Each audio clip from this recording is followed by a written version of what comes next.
तुम्ही शेतीमध्ये वळाले कसे, तुमचा परिचय द्या ना. साहेब मी माजी सैनिक आहे. बर, अरे वा, जय जवान. 1981 पासून ते 98 पर्यंत आर्मीमध्ये होतो मी. शेतीची आवड पूर्वीपासूनच आहे माझी. कधीपासून? 98? 81 ते 98, 17 वर्ष. बर बर. आणि त्याच्यानंतर मी पोलीस डिपार्टमेंटला होतो साहेब. बर.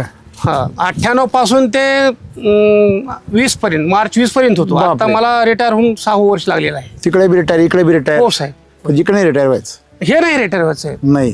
बर बर. आनंद येतो इथं आलं. जगात कुठे रिटायर झालं तर शेवट इथं करायचं. आपल्याला सगळे रिटायर करतील पण शेती रिटायर करू शकत नाही आपल्याला. क्या बात आहे, क्या बात आहे, व्हेरी गुड. शेवटी शेतकरी कधी रिटायर होत नसतो. नाही साहेब. आपला शेतकरी जिवंत राहतो. हो. काय आनंद वाटतो तुम्हाला, मला सांगा ना.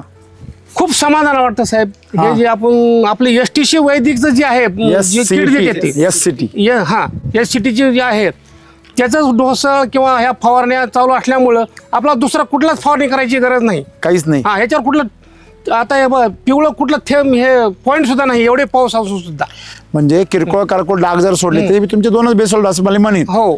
ते जर बेसल डोस जर अजून जास्त असले तर हे पण राहणार नाही. हो. मला अजून एक आयडिया आहे, तुमचा बेड अजून उंच होऊ शकतो. हो साहेब, करायचे त्याला. हो. म्हणजे हा बेड जर एवढा पाऊस होतोय ना, हो हो, तुमची जमीन पण काळी आहे. हो.